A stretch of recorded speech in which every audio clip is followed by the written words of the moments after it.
സുബിൻസിനോടൊപ്പം ഉള്ള യാത്രയിൽ പോർട്ട് ബ്ലെയറിൽ നിന്നും റോസ് ഐലൻഡിലേക്ക് ഇപ്പോൾ ഒരു വഞ്ചിയിൽ മറ്റ് യാത്രാ സംഘത്തോടൊപ്പം ഞാനും യാത്ര തിരിച്ചിരിക്കുകയാണ്. പോർട്ട് ബ്ലെയറിൽ നിന്നും പുറപ്പെട്ട് വേവ് റൈഡർ എന്ന വഞ്ചിയിൽ റോസ് ഐലൻഡിനെ ലക്ഷ്യമാക്കി റോസ് ഐലൻഡിലെ അത്ഭുത കാഴ്ചകൾ കാണാനായി മറ്റ് യാത്രികരെ പോലെ അത്യുത്സാഹത്തോടെ ഞാനും ബോട്ടിലിരുന്ന് യാത്ര ചെയ്യുകയാണ്.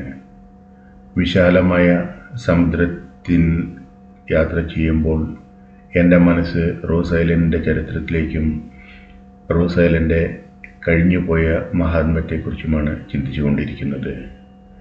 അണ്ടമാൻ നിക്കോബാർ ദ്വീപ സമൂഹത്തിലെ ഒരു ദ്വീപാണ് റോസ് ഐലൻഡ്.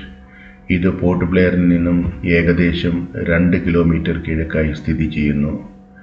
1941 സംഭവിച്ച ഭൂകമ്പം വരെ ബ്രിട്ടീഷ് ഭരണകേന്ദ്രത്തിൻ്റെ സ്ഥിരാകേന്ദ്രമായിരുന്നു ഈ റോസ് ഐലൻഡ്. 76 ഏക്കറാണ് ദ്വീപിൻ്റെ വിസ്തീർണം. ചീഫ് കമ്മീഷണറുടെ കാര്യാലയമായിരുന്നു ദ്വീപിൽ ഉണ്ടായിരുന്നത്. ഇപ്പോൾ ഇന്ത്യൻ നേവിയുടെ നിയന്ത്രണത്തിലാണ് റോസ് ഐലൻഡ്. റെജിനാൾഡ് റോസ് എന്ന മറൈൻ നാവികൻ്റെ പേരിൽ നിന്നുമാണ് ഈ ദ്വീപിന് റോസ് ഐലൻഡ് എന്ന പേര് ലഭിച്ചിരിക്കുന്നത്. ഇന്ത്യയിൽ നിന്നും തടവിനായി നാടുകടത്തിയ സ്വാതന്ത്ര്യ സേനാനികളെ ഉപയോഗിച്ചായിരുന്നു ഇവിടെ നിർമ്മാണ പ്രവർത്തനങ്ങൾ നടത്തിയിരുന്നത്. സെക്രട്ടേറിയറ്റ്, ബസാർ, ക്ലബ്ബുകൾ, പള്ളി, പ്രിന്റിംഗ് പ്രസ്, പോസ്റ്റ് ഓഫീസ്, ജലശുദ്ധീകരണശാല, ബേക്കറി, നീന്തൽക്കുളം തുടങ്ങിയ സൗകര്യങ്ങൾ ദ്വീപിൽ തടവുകാരെ ഉപയോഗിച്ച് നിർമ്മിക്കുകയുണ്ടായി. 1942 ബ്രിട്ടീഷുകാരിൽ നിന്ന് ജപ്പാൻകാർ ദ്വീപ് പിടിച്ചെടുക്കുകയുണ്ടായി. 1943 സുഭാഷ് ചന്ദ്രബോസ് ദ്വീപിൽ ത്രിവർണ്ണ പതാക ഉയർത്തിയത് ചരിത്രത്തിൻ്റെ ഭാഗമായി രേഖപ്പെടുത്തപ്പെട്ടിട്ടുണ്ട്. ബ്രിട്ടീഷ് നാവിക പരിശീലന കേന്ദ്രവും ബാരക്കുകളും പവർ ഹൗസും ഭാഗികമായി തകർന്ന നിലയിൽ ഇവിടെ ഇന്നും നിലകൊള്ളുന്നു. 200 മീറ്ററോളം കടലിലേക്ക് നീളുന്ന കടൽപ്പാലത്തിൻ്റെ അവസാന ഭാഗത്തായി ദ ലോൺ സെയിലർ എന്നറിയപ്പെടുന്ന നാവികൻ്റെ പ്രതിമ സ്ഥാപിച്ചിരിക്കുന്നു. 2010 ഈ പ്രതിമ രാജ്യത്തിന് സമർപ്പിക്കുകയുണ്ടായി. ദ്വീപിൻ്റെ കിഴക്കേ തീരമായ ഫെറാർ ബീച്ചിൽ മാത്രമാണ് കടലിൽ ഇറങ്ങാൻ സാധിക്കുക. ദ്വീപിൽ യൂറോപ്യൻ മാതൃകയിലുള്ള പള്ളിയും സിമിത്തേരിയും ഉണ്ട്.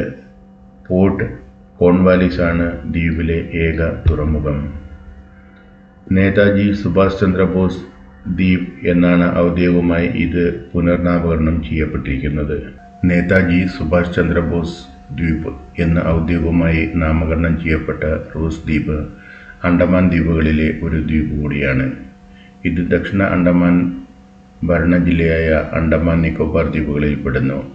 പോർട്ട് ബ്ലെയറിൽ നിന്നും 3 കിലോമീറ്റർ കിഴക്കായിട്ടാണ് ഈ ദ്വീപ് സ്ഥിതി ചെയ്യുന്നത്. ചരിത്രപരമായ അവശിഷ്ടങ്ങൾ ഒരു വിനോദസഞ്ചാര ആകർഷണം കൂടിയാണ്. മറൈൻ സർവേയർ ഡാനിയൽ റോസിൻ്റെ പേരിലാണ് റോസ് ദ്വീപ് അറിയപ്പെടുന്നത്.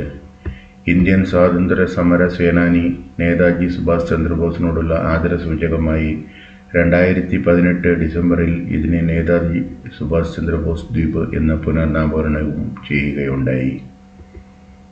1789 ആർച്ചിബാൾഡ് ബ്ലെയറിൻ്റെ അണ്ടമാൻ നിക്കോബാർ ദ്വീപുകളിലെ സർവേക്ക് ശേഷം ഇന്നത്തെ പോർട്ട് ബ്ലെയറിൽ ഒരു വാസസ്ഥലം സ്ഥാപിക്കപ്പെട്ടു. 1972 ഇത് വടക്കൻ തുറമുഖത്തേക്ക്, അതായത് ഇന്നത്തെ ഡിഗ്ലിപൂരിലേക്ക് മാറ്റി അതിനെ പോർട്ട് കോൺവാലിസ് എന്ന് പുനർനാമകരണം ചെയ്യുകയുണ്ടായി. എന്നാൽ ഉയർന്ന മരണനിരക്ക് കാരണം ആ വാസസ്ഥലം 1796 ഉപേക്ഷിക്കപ്പെടുകയുണ്ടായി. 1789 1792 ഇടയിൽ പോർട്ട് ബ്ലെയർ നേതാജി സുഭാഷ് ചന്ദ്രബോസ് ദ്വീപിൽ ഒരു ആശുപത്രിയും സാനിറ്റോറിയവും സ്ഥാപിക്കുകയുണ്ടായി. 6 പതിറ്റാണ്ടുകൾക്ക് ശേഷം അണ്ടമാൻ ദ്വീപുകളിൽ ഒരു പീനൽ സെറ്റിൽമെൻറ്റ് സ്ഥാപിക്കാൻ ബ്രിട്ടീഷുകാർ തീരുമാനിക്കുകയും 1858 സിംഗപ്പൂരിൽ നിന്ന് പോർട്ട് ബ്ലെയറിലേക്ക് പീനൽ സെറ്റിൽമെന്റ് മാറ്റുകയും ചെയ്തു. അണ്ടമാൻ ദ്വീപുകളിൽ പീനൽ സെറ്റിൽമെന്റ് സ്ഥാപിക്കുന്നതിന് 1857 കലാപം ബ്രിട്ടീഷുകാർക്ക് ഒരു അനുഗ്രഹമായിരുന്നു. കാരണം അണ്ടമാൻ ദ്വീപുകളിൽ ഒരു പീനൽ സെറ്റിൽമെന്റ് സ്ഥാപിക്കുന്നത് ഇന്ത്യയുടെ പ്രധാന ഭൂപ്രദേശത്തും മറ്റിടങ്ങളിലും എതിർക്കപ്പെട്ടു. Captain doctor James Pattison Walker 1858 March 6 സിംഗപ്പൂരിൽ നിന്നുള്ള 4 ഉദ്യോഗസ്ഥർ ഉൾപ്പെടെ 773 ക്രിമിനൽ കുറ്റവാളികളുമായി പോർട്ട് ബ്ലെയറിൽ എത്തിച്ചേരുകയുണ്ടായി. കൊടും കുറ്റവാളികളെ കൈകാര്യം ചെയ്യാൻ ഏറ്റവും നല്ല പരിശീലനം ലഭിച്ച ജനറലായിരുന്നു captain doctor James Pattison Walker. ഏകദേശം 200 വിപ്ലവകാരികളെ അണ്ടമാൻ ദ്വീപുകളിലേക്ക് നാടുകടത്തുകയുണ്ടായി. വിപ്ലവകാരികളുള്ള കപ്പൽ മാർച്ച് 6 കൊൽക്കത്തയിൽ നിന്ന് പുറപ്പെട്ട് 1858 മാർച്ച് 10 പോർട്ട് ബ്ലെയറിൽ എത്തിച്ചേരുകയുണ്ടായി. 1945-46 വരെ റോസ് ദ്വീപുകളുടെ ഭരണ ആസ്ഥാനമായി തുടർന്നു. വീണ്ടും അധിനിവേശത്തിനു ശേഷം 1945-46 ഇത് ഉപേക്ഷിക്കപ്പെടുകയുണ്ടായി. ഇങ്ങനെ നാം റോസ് ഐലൻഡിൻ്റെ ചരിത്രത്തിലേക്ക് ആഴ്ന്ന് ഇറങ്ങുമ്പോൾ നാം സഞ്ചരിച്ചിരുന്ന വേവ് റൈഡർ എന്ന വഞ്ചി കരയോടടുക്കുകയും സഹയാത്രികർക്കൊപ്പം ഞാനും റോസ് ഐലൻഡിലേക്ക് ലക്ഷ്യമാക്കി കരയിലേക്ക് നീങ്ങുകയും ചെയ്തു. റോസ് ഐലൻഡിൽ കാണാനിരിക്കുന്ന അത്ഭുത കാഴ്ചകളെ പറ്റിയാണ് എല്ലാവർക്കും ഒപ്പം ഞാനും ചിന്തിച്ചു കൊണ്ടിരിക്കുന്നത്. റോസ് ഐലൻഡിൽ പ്രധാനമായും പഴയകാല പ്രതാപത്തിൻ്റെ അവശിഷ്ടങ്ങളും അതുപോലെ തന്നെ ഇപ്പോൾ ധാരാളം മാനുകളും മയിലുകളുമാണ് നമുക്ക് കാണാനുള്ളത്. ഒപ്പം ജാപ്പാനീസ് ബങ്കറുകളും പഴയകാല കെട്ടിടങ്ങളുടെ അവശിഷ്ടങ്ങളും അതുപോലെ തന്നെ തകർന്നടിഞ്ഞ ബംഗ്ലാവുകളും പള്ളികളും മറ്റും നമ്മുടെ കാഴ്ചയിലേക്ക് എത്തുകയുണ്ടായി. ഇങ്ങനെ റോസ് ഐലൻഡിലെ കാണാൻ പോകുന്ന അത്ഭുതകരമായ കാഴ്ചകളെപ്പറ്റി ചിന്തിച്ചുകൊണ്ട് ഞാൻ മുന്നോട്ട് നടക്കുമ്പോൾ സഹയാത്രികരെല്ലാവരും അവിടെ നമ്മെ എതിരേൽക്കാനെത്തിയ മാനുകളോട് കുശലം പറയുകയും അതുങ്ങളെ തൊട്ട് തലോടി അവയോടുള്ള സ്നേഹവും നന്ദിയുമൊക്കെ പ്രകടിപ്പിക്കുകയും ചെയ്യുകയാണ്. 76 ഏക്കറിൽ പരന്നു കിടക്കുന്ന റോസ് ഐലൻഡ് ചുറ്റിക്കാണാൻ ഇലക്ട്രിക് ബഗ്ഗി സൗകര്യവും ഒരുക്കിയിട്ടുണ്ട്. ആളൊന്നുക്ക് 80 രൂപ നിരക്കിൽ ഇലക്ട്രിക് ബഗ്ഗിയിൽ കയറി നമുക്ക് ഈ റോസ് ഐലൻഡിൻ്റെ കാഴ്ചകളിലേക്ക് പോകാം.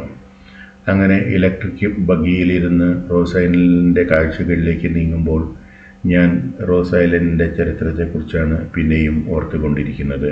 ജാപ്പാനീസ് അധിനിവേശന കാലത്ത് 1943 ഡിസംബർ 29 മുതൽ 31 വരെ പോർട്ട് ബ്ലെയർ സന്ദർശിച്ചപ്പോൾ നേതാജി ഈ ദ്വീപിൽ താമസിച്ചു എന്നാണ് ചരിത്രം. 1941 അതിനുശേഷമോ ഉണ്ടായ ഭൂകമ്പം മൂലം ഈ പോർട്ടിന് കാര്യമായ നാശനഷ്ടങ്ങളൊന്നും സംഭവിച്ചിട്ടില്ല.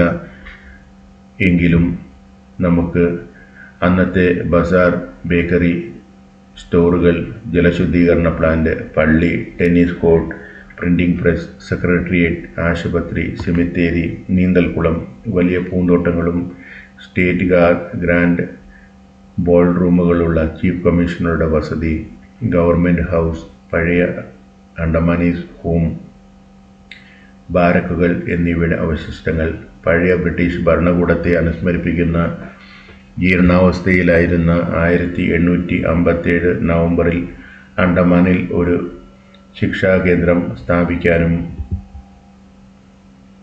ബ്രിട്ടീഷുകാരെ എതിർത്തവരിൽ നിന്ന് കഠിനമായ കുറ്റവാളികളെ അങ്ങോട്ട് അയക്കാനും സർക്കാർ തീരുമാനിച്ചു. 2 കാരണങ്ങളുണ്ടായിരുന്നു ഇത്തരമൊരു തീരുമാനത്തിൻ്റെ പിന്നിൽ. ഒന്ന്, കൊടും കുറ്റവാളികളെ മറ്റു തടവുകാരിൽ നിന്നും അകറ്റി നിർത്തുകയും ബ്രിട്ടീഷ് അധികാരത്തെ വെല്ലുവിളിക്കുന്ന ആർക്കും സമാനമായ പെരുമാറ്റം ലഭിക്കുമെന്ന സന്ദേശം മറ്റുള്ളവരിലേക്ക് അയക്കുകയും ചെയ്യുക എന്നതായിരുന്നു ആ ലക്ഷ്യം. 1858 ജനുവരിയിൽ ബ്രിട്ടീഷുകാർ പോർട്ട് ബ്ലെയറിലും പരിസരത്തുമുള്ള 3 ദ്വീപുകൾ കൂടി കൈവശപ്പെടുത്തി. Executive engineer captain H. Man Union Jack ഉയർത്തി ബ്രിട്ടീഷുകാരുടെ ആധിപത്യം അവിടെ സ്ഥാപിക്കുകയുണ്ടായി. മാർച്ചിൽ പരിചയസമ്പന്നനായ ജയിൽ സൂപ്രണ്ടായ ജെ.പി. വാക്കർ, 4 യൂറോപ്യൻ ഉദ്യോഗസ്ഥർ, 1 ഇന്ത്യൻ മേൽവിചാരകൻ, 2 ഡോക്ടർമാർ, 50 നാവിക ഗാർഡുകൾ, 773 കുറ്റവാളികൾ എന്നിവരോടൊപ്പം പോർട്ട് ബ്ലെയറിൽ എത്തിച്ചേരുകയുണ്ടായി. ആൻഡമാൻ നിക്കോബാർ ദ്വീപുകളിലെ ജപ്പാനീസ് അധിനിവേശന കാലത്ത് അതിക്രമങ്ങൾ അനുഭവിച്ച ഒരു കുടുംബത്തിൽപ്പെട്ട ഗൗരി ശങ്കർ പാണ്ഡെ വാക്രെ പോർട്ട് ബ്ലെയറിൽ നിന്നും നേതാജി സുഭാഷ് ചന്ദ്രബോസ് ദ്വീപിലേക്ക് കൊണ്ടുപോയത് ജലക്ഷാമമാണെന്ന് രേഖപ്പെടുത്തിയിട്ടുണ്ട്. മുമ്പ് മറൈൻ സർവേയർ ആയിരുന്ന ക്യാപ്റ്റൻ ഡാനിയൽ റോസിന്റെ പേരിൽ ആണ് ഈ ദ്വീപ് അറിയപ്പെട്ടിരുന്നത്. താമസിയാതെ ഈ ദ്വീപ് ഒരു താവളമായി മാറുകയുണ്ടായി. തുടക്കത്തിൽ തടവുകാർക്കായി മുളയും പുല്ലും കൊണ്ട് നിർമ്മിച്ച അസംസ്കൃത ബാരക്കുകൾ സ്ഥാപിച്ചിരുന്നു. ബാക്കിയുള്ളവർ അവരെ കൊണ്ടുവന്ന കപ്പലുകളിൽ തന്നെയാണ് താമസിച്ചിരുന്നത്. പിന്നീട് തടവുകാർ പീനൽ കോളനിയിൽ വീടുകൾ, ഓഫീസുകൾ, ബാരക്കുകൾ, മറ്റ് ഘടനകൾ എന്നിവ നിർമ്മിച്ചു. തുടർന്ന് അവരെ ഉടൻ തന്നെ വൈപ്പർ ദ്വീപിലേക്ക് അയച്ചു. അവിടെയാണ് ആദ്യത്തെ ജയിൽ നിർമ്മിച്ചത്. പീനൽ സെറ്റിൽമെന്റ് മേധാവിക്ക് വേണ്ടിയുള്ള ബംഗ്ലാവ് ദ്വീപിന്റെ വടക്കൻ കൊടുമുടിയിലാണ് നിർമ്മിച്ചത്. ഗവൺമെന്റ് ഹൗസ് എന്ന് വിളിക്കപ്പെടുന്ന ഈ വലിയ ഗേ ബിൽഡ് വീട്ടിൽ തറനിരപ്പിൽ ഇറ്റാലിയൻ ടൈൽസാണ് അന്ന് പതിപ്പിച്ചിരുന്നത്. അതിൻ്റെ ചില അവശിഷ്ടങ്ങൾ ഇന്നും നമുക്ക് ഇവിടെ കാണാൻ സാധിക്കുന്നതാണ്. 1880കളുടെ അവസാനത്തിൽ റോസ് ഐലൻഡ് ലിറ്റററി എന്ന ഒരു ചെറിയ ആനുകാലികത്തിൽ ഈ പ്രദേശത്തെ ആദ്യ കൊളോണിയൽ കാലത്തെക്കുറിച്ചുള്ള കഥകളും ഓർമ്മക്കുറിപ്പുകളും ധാരാളമായി പ്രസിദ്ധീകരിക്കുകയുണ്ടായി. 1872 സൂപ്രണ്ട് സ്ഥാനം ചീഫ് കമ്മീഷണർ പദവിയിലേക്ക് ഉയർത്തുകയും റോസ് ദ്വീപിൽ 1 വർഷം സേവനമനുഷ്ഠിച്ച സർ ഡൊണാൾഡ് മാർട്ടിൻ സ്റ്റുവർട്ടിനെ ആദ്യത്തെ ചീഫ് കമ്മീഷണറായി നിയമിക്കുകയും ചെയ്തു. 1872 ജൂലൈ മുതൽ 1875 ജൂൺ വരെ സ്റ്റുവർട്ട് ഈ പദവി വഹിക്കുകയുണ്ടായി. സ്റ്റുവർട്ടിന് ശേഷം നേതാജി സുഭാഷ് ചന്ദ്രബോസ് ദ്വീപ് 24 ചീഫ് കമ്മീഷണർമാരെ കണ്ടു. എന്നാൽ സർ ചാൾസ് ഫ്രാൻസിസിന്റെ കാലത്താണ് അധികാര കേന്ദ്രമെന്ന നിലയിൽ ദ്വീപിന്റെ സ്ഥാനം തകർന്നത്. 1838 ചീഫ് കമ്മീഷണറായി മാറിയ വാട്ടർഫോൾ 1942 മാർച്ചിൽ 2ാം ലോക മഹായുദ്ധ സമയത്ത് ആൻഡമാൻ നിക്കോബാർ ദ്വീപുകൾ ആക്രമിച്ചപ്പോൾ ജാപ്പനീസ് സൈന്യം പിടിച്ചെടുത്തു. യുദ്ധ തടവുകാരനായി തടവിലാക്കപ്പെട്ട അദ്ദേഹത്തെ പോർട്ട് ബ്ലെയറിലെ അബർഡീനിലെ ക്ലോക്ക് ടവറിൽ വെച്ച് ജാപ്പനീസ് സൈന്യം തലയറുത്ത് കൊന്നു എന്നാണ് ചരിത്രം. ജപ്പാൻ മുഴുവൻ ദ്വീപുകളും ഏറ്റെടുക്കുന്നതിന് ഏകദേശം 9 മാസം മുമ്പ് നേതാജി സുഭാഷ് ചന്ദ്രബോസ് ദ്വീപിൽ ഒരു ഭൂകമ്പം അനുഭവപ്പെട്ടു. ഭൂകമ്പം മൂലമല്ല, മറിച്ച് 2ാം ലോക മഹായുദ്ധ സമയത്ത് വരാനിരിക്കുന്ന ജപ്പാൻ അധിനിവേശനം മൂലമാണ് ബ്രിട്ടീഷുകാർ ആൻഡമാനിൽ നിന്ന് ഒഴിപ്പിക്കൽ ആരംഭിച്ചത്. അതുപോലെ 1941 ഭൂകമ്പത്തിന് ശേഷം റോസ് ദ്വീപ് ഉപേക്ഷിക്കപ്പെട്ടില്ല. നേതാജി സുഭാഷ് ചന്ദ്രബോസും മറ്റ് വിശിഷ്ട വ്യക്തികളും 1947 വരെ നേതാജി സുഭാഷ് ചന്ദ്രബോസ് ദ്വീപിൽ താമസിച്ചു. ബ്രിട്ടീഷുകാർ വീണ്ടും കൈവശപ്പെടുത്തിയതിനു ശേഷവും സ്വാതന്ത്ര്യത്തിന് തൊട്ടുമുമ്പും ഇത് പിന്നെയും ഉപേക്ഷിക്കപ്പെടുകയുണ്ടായി. അതുപോലെ 1941-42 അല്ലെങ്കിൽ 2004 ഉണ്ടായ ഭൂകമ്പം കാരണം സെല്ലുലർ ജയിലിലെ ഒരു ഇഷ്ടിക പോലും നീങ്ങുകയോ കേടുപാടുകൾ സംഭവിക്കുകയോ ചെയ്തില്ല എന്നതാണ് ചരിത്രം. 1960 സെല്ലുലാർ ജയിലിൽ തടവിലാക്കപ്പെട്ടിരുന്ന സ്വാതന്ത്ര്യ സമര സേനാനികൾ പ്രതിഷേധിക്കുകയും കോടതിയിൽ റിട്ട് ഹർജി ഫയൽ ചെയ്യുകയും ചെയ്തപ്പോൾ ആൻഡമാൻ ഭരണകൂടം സെല്ലുലാർ ജയിൽ പൊളിച്ചുമാറ്റി എന്നൊരു ചരിത്രം കൂടി ഈ സെല്ലുലാർ ജയിലിനുണ്ട്. അതിനാൽ ജയിലിൽ കഴിയുന്നവരുടെ ആകെ 7 വിഭാഗങ്ങളിൽ 2.5 വിഭാഗങ്ങൾ മാത്രമാണ് ഇന്ന് അവശേഷിക്കുന്നത്. അതിനാൽ ഇന്ത്യയുടെ വൻകരയിൽ നിന്ന് പുറത്താക്കപ്പെട്ടതിനെ തുടർന്ന് അണ്ടമാനിൽ വീണ്ടും താമസമാക്കിയ ക്രിമിനൽ കുറ്റവാളികളുടെ പിൻഗാമികൾ പീനൽ സെറ്റിൽമെൻറ്റിൻ്റെ ചരിത്രത്തെ വളച്ചൊടിക്കാൻ തീവ്ര ശ്രമം നടത്തിയിട്ടുണ്ട് എന്നും നമുക്ക് മനസ്സിലാക്കാൻ സാധിക്കുന്നു. അണ്ടമാനിൽ തടവിലാക്കപ്പെട്ട സ്വാതന്ത്ര്യ സമര സേനാനികളിൽ ആരും ദ്വീപിൽ സ്ഥിരതാമസമാക്കിയില്ല. കലാപകാരികളിൽ ഭൂരിഭാഗവും ആദിവാസികളാൽ കൊല്ലപ്പെട്ടു. അവരിൽ 66 പേരെ ക്രിമിനൽ കുറ്റവാളികളുടെയും ആദിവാസികളുടെയും സഹായത്തോടെ തിരിച്ചുപിടിച്ച് 1858 വൈപ്പർ ദ്വീപിൽ തൂക്കിലേറ്റി. അവരിൽ 2 പേരെ വൻകരയിലേക്ക് നാടുകടത്തി. അതിനാൽ ആരും അണ്ടമാനിൽ സ്ഥിരതാമസമാക്കിയില്ല എന്നതാണ് മറ്റൊരു ചരിത്രം. 1942 മുതൽ 1945 വരെ ദ്വീപ് ജപ്പാനീസ് അധിനിവേശനത്തിലായിരുന്നു. ഗവൺമെൻറ് ഹൗസ് 3 വർഷത്തേക്ക്, അതായത് 1942 മാർച്ച് മുതൽ 1945 ഒക്ടോബർ വരെ ജപ്പാനീസ് അഡ്മിനിസ്ട്രേറ്ററിൻ്റെ വസതിയായി മാറുകയുണ്ടായി. ബ്രിട്ടീഷുകാർക്കെതിരായ പോരാട്ടത്തിൽ ജാപ്പനീസ് സഹായം സ്വീകരിച്ച സുഭാഷ് ചന്ദ്രബോസ് 1943 ഡിസംബറിൽ ഒരു ദിവസം ദ്വീപിൽ താമസിച്ചത് ഈ കാലയളവിലാണ്. ഗവൺമെൻറ് ഹൗസിൻ്റെ മുകളിൽ നേതാജി ദേശീയ ത്രിവർണ്ണ പതാക ഉയർത്തുകയുണ്ടായി. ദ്വീപിനെ ഏതെങ്കിലും അധിനിവേശനത്തിൽ നിന്ന് സംരക്ഷിക്കുന്നതിനായി വാച്ച് പോയിന്റുകളായി ഉപയോഗിക്കുന്ന ബങ്കറുകളുടെ രൂപത്തിൽ ജാപ്പനീസ് ജനതയും ദ്വീപിൽ അവരുടെ മുദ്ര പതിപ്പിക്കുകയുണ്ടായി. 1945 സഖ്യകക്ഷികൾ ദ്വീപ് വീണ്ടും കൈവശപ്പെടുത്തുകയും പിന്നീട് അത് ഉപേക്ഷിക്കുകയും ചെയ്തു.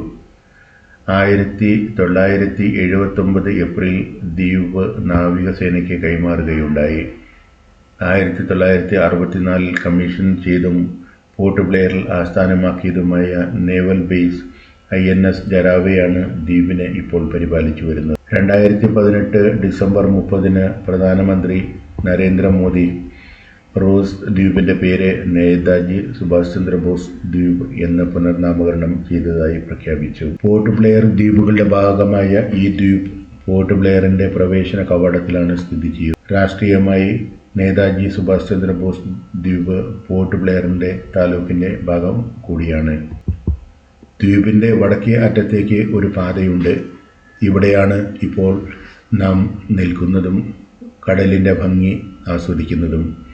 അവിടെ 1977 തീരദേശ രേഖയിൽ നിന്ന് ഏകദേശം 50 മീറ്റർ അകലെയുള്ള ഒരു പാറയിൽ നിന്ന് താഴേക്ക് നീങ്ങി 10 മീറ്റർ ഉയരമുള്ള പുതിയ കോൺക്രീറ്റ് ലൈറ്റ് ഹൗസ് ടവർ നിർമ്മിക്കുകയുണ്ടായി. വേലിയിറക്ക സമയത്ത് ടവറിനെ നമുക്ക് സമീപിക്കാവുന്നതാണ്. പ്രകാശത്തിൻ്റെ പ്രവർത്തനത്തിനായി ബാറ്ററികൾ ചാർജ് ചെയ്യുന്നതിനായി ഇന്ത്യയിൽ ആദ്യമായി ഫോട്ടോ വോൾട്ടിക് പാനലുകൾ അവതരിപ്പിച്ചത് ഈ ലൈറ്റ് ഹൗസിലാണ്. ലോൺ സെയിലറുടെ പ്രതിമയ്ക്കൊപ്പം നിന്ന് യാത്രാ സംഘത്തിലെ എല്ലാ സഹയാത്രികരും ധാരാളം ഫോട്ടോകളും എടുത്ത് കടലിൻ്റെ മനോഹരമായ ദൃശ്യങ്ങളും പകർത്തി റോസ് ഐലൻഡ് എന്ന മഹാത്ഭുതം കണ്ട സന്തോഷത്തോടെ അടുത്ത ലക്ഷ്യസ്ഥാനമായ നോർത്ത് ബേ ഐലൻഡിനെ ലക്ഷ്യമാക്കി തങ്ങളുടെ യാത്ര തുടരാനായി തിരിച്ച് ബഗ്ഗിയിലേക്ക് എത്തുകയും ചെയ്തു.